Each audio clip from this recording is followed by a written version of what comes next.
Good evening students, welcome you all to StudyIQ IS English. In today's video, we'll discuss an important event that has occurred in the state of West Bengal. Now, West Bengal is a state that will be going in for assembly elections in few days. An event has occurred in West Bengal that has triggered a political crisis. Even the Supreme Court has acknowledged the incident and the Supreme Court has held an emergency meeting in which it has castigated the officials, both police officials as well as civil administration in West Bengal because of the severe lapse that was shown by them. Now, what has happened in West Bengal? All of us understand that an exercise by the name of SIR, that is Special Intensive Revision of Electoral Rule, that was being conducted in West Bengal ahead of assembly elections. Now, what was the purpose of this exercise? See, all of us understand that for the purpose of elections, electoral roll is required. Now, what is electoral roll? Electoral roll, it is a list of voters belonging to particular constituency. Now, because of certain factors such as death of certain voters and inclusion of no voters, and we can also say that migration of certain voters from one constituency to another constituency, generally Election Commission of India, before conducting elections in any particular state, it has the authority to conduct special intensive revision of electoral roll. That means nothing but a revision of electoral roll to ensure that all the eligible voters shall be included in the voters list. So, as West Bengal was going for election, so ECI, Election Commission of India, ordered special intensive revision of electoral roll for West Bengal. Now, what happened? Certain discrepancies were noticed, and these discrepancies were raised in the top court of this country. So, the top court, that is the Supreme Court, it said that we understand that SIR is important and this exercise needs to be completed before the initiation of assembly elections in West Bengal. So, the Supreme Court ordered that judicial officers in West Bengal, that means magistrates and civil judges in West Bengal, both retired and serving, they shall be involved in the SIR exercise, so that the state cannot claim that ECI has conducted SIR in a neutral, or we can say non-neutral manner. So, the Supreme Court ordered that certain judicial officers in the state shall be involved in the SIR exercise so that the concerns of the state government can be allayed. Now, what happened? Yesterday, a severe incident has occurred in West Bengal. Now, SIR has been completed, the exercise of SIR has been completed. Now, what occurred? In the district of Malda, there were certain judicial officers and these officers were gharawed by an unruly crowd. Now, what happened? These officers were in a government office and suddenly the crowd started gathering. And it is purported that the crowd were among the people, or the people among the crowd were those people whose names were struck down in the SIR. That means they were not included in the SIR list. Now, this incident occurred at approximately 5 p.m. in the evening. Now, these judicial officers were locked in a particular government office. Now, they tried to call the district administration. They also tried to call the police administration, and we can say the police forces. But there was no response from the side of police forces. And even the matter was escalated to the High Court, to the High Court of Calcutta High Court. The matter also went till the state administration, that is the Chief Secretary as well as DGP of Police. But no action was taken to rescue and protect the judicial officers till midnight, till 1 or 2 a.m. Now, this has irked the Supreme Court. Supreme Court had stated that on our orders, on our assurances, we have deployed judicial officers so that a constitutional process can be taken care of, so that SIR can be completed in a neutral manner. But the state government has failed to protect and to ensure security to the judicial officers. And the gravity situation can be expected from the manner that within those judicial officers, there were 2 officers who were female, and they also had their children along with them. So that means the situation has turned very risky, and ultimately in late at midnight they were rescued. Now, what happened? I told you that as per the Supreme Court mandate, the judicial officers were deployed so that SIR can be conducted in a neutral and bipartisan manner. And 19 tribunals were constituted in West Bengal. In these 19 tribunals, all the judicial officers, they worked very hard and they tried to resolve the cases of those people whose names was struck down of electoral rolls due to logical discrepancies, and approximately 60 lakh names were struck down, and most of the cases have been successfully heard by these tribunals manned by these judicial officers. So the result of the hard work of the judicial officers were that at least the exercise was completed, and the court has even then assured that even the people whose name has not figured in the electoral roll, they will still be able to vote. That means it does not mean that they are completely deleted of the voter list. They still be enrolled as voters. Now, what occurred? I told you the chronology of the events. The siege occurred, right? The administration, the district administration as well as police administration did not take any serious measure to rescue the judicial officers, right? And the officers were rescued at midnight. See, even the Calcutta High Court registrar had reported that nothing was done by local police till 8:30 p.m. That means the local police was aware of the event, but still no action was taken. So this smells of some sort of political intervention, right?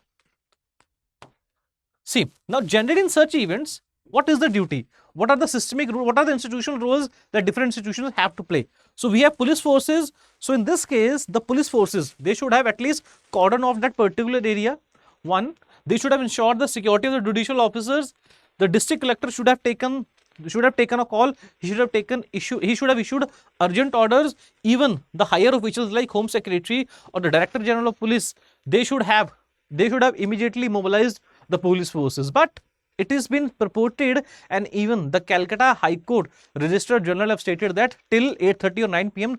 no action was taken against the protesters. Now, what happened?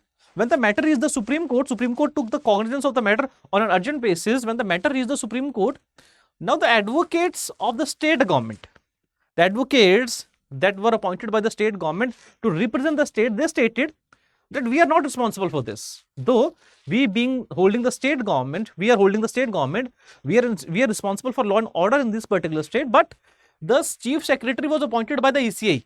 As now assembly elections have been scheduled, so that means all the administration, all the officers that are involved with the electoral process, obviously now they are under the observation of ECI. So that means generally what happens in case of during the time of elections, the Election Commission of India, it holds supervisory powers over the officers. So that's why the government of West Bengal stated that that chief secretary was appointed by ECI. So we had no role in supervising or commanding the chief secretary. That means now the state tried to pass the buck to the ECI itself. Now refuting this, the Solicitor General of India, S.G. Mehta, he said that such sort of incidents have occurred in West Bengal earlier also. So he stated that there was a joint director of CBI, and his residence in West Bengal. Now you can well assume the stature of a person who is holding the post of joint director of CBI. Now even his house was not spared. His residence was gherawed by the authorities in West Bengal, right? In the same manner, the advocate that was employed by Election Commission, he also clarified that the news is quite true that the officers were held hostage. Now, in all the events, in these allegations and counter allegations, the Supreme Court made an observation. The Supreme Court categorically stated that I have never stated such a politically polarized state. They said that even in the arguments that were being conducted before the Supreme Court, the advocates of West Bengal, as advocates of state government of West Bengal, now they are talking in a politically charged manner. So their tone and tenor is politically charged. So the Supreme Court stated it will take action against the officers who have lapsed in performing their duty. The Supreme Court said we will conduct an investigation by CBI. We will orders for the conduct of investigation by CBI as well as National Investigation Agency. As well as Supreme Court has categorically stated that we will direct the Election Commission of India so that they shall ensure the safety of the judicial officers that are still deployed in the process, and central paramilitary forces shall be immediately dispatched to the West Bengal so as to ensure that law and order problem is settled. And then the court stated that if the situation demands, we can also order issuance of prohibitory orders. Now, we must all understand, we have seen the incident. What has occurred in West Bengal? We have stated. Now, this incident was a severe lapse on the part of state police as well as district administration. We can also say there is a possibility that the hands of administration, they were tied by the political leaders in West Bengal, because West Bengal is a politically charged state, and this was even reflected in the comments made by the Chief Justice of India. So there could be a possibility that the government had deliberated asked them not to take any action. I must tell you that similar incident occurred in West Bengal. So there was an industry, and in that particular industry, the workers were trying to get out that industry.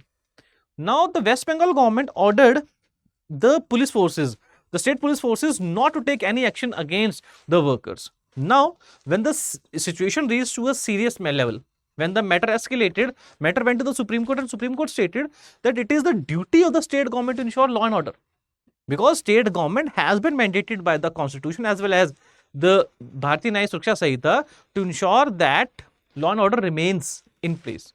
But the government has deliberately failed in its duty. It has recklessly issued orders to the state government not to take any action against the people who were about to disturb law and order.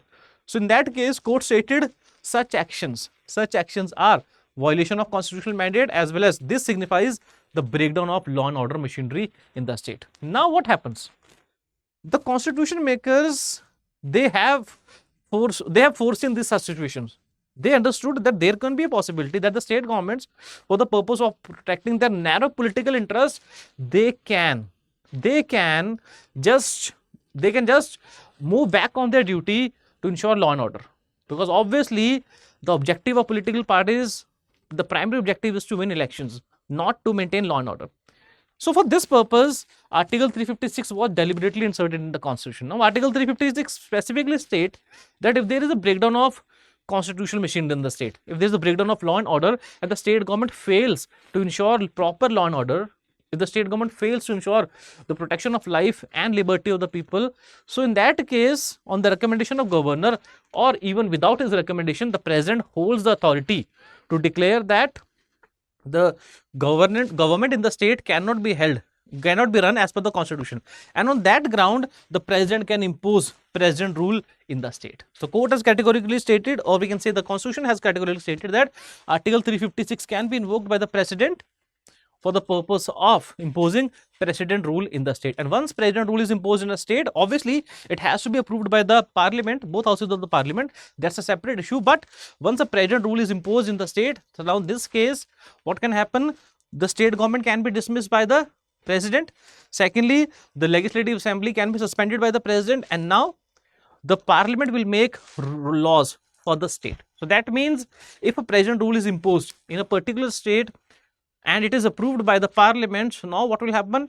In that particular case, the state government will be dismissed, the legislative assembly will be suspended, and now the administration and the governance in the state will be run directly by the president along with his officers as well as the officers of the state government. So now this can be situations where we can see that breakdown of law and order has happened, where we have seen that the state government has failed to ensure law and order, where we have seen that there is a breakdown of constitutional machinery. So such events can act as a catalyst for the imposition of Article 356, for the invocation of Article 356 and imposition of president rule in India. So in today's video, we have tried to understand that what was the incident that occurred in West Bengal yesterday, what are the ramifications of those incidents, and what is the constitutional perspective. So if such incidents occurs in future also, what are the options that are available to the union government to ensure that law and order shall be restored, as well as the life and liberty of the people shall be protected and rule of law shall be reinstated in that particular state. So that's all for today. Thank you, and we'll meet once again in a new video. And if you want me to make any video on any topic that is relevant for your syllabus, so you can well write it down in the comment box. If the suggestion seems to be relevant to me, definitely I'll try to make a detailed video going with comprehensive analysis on that particular topic. So that's all for today. Thank you. Goodbye. Jai Hind.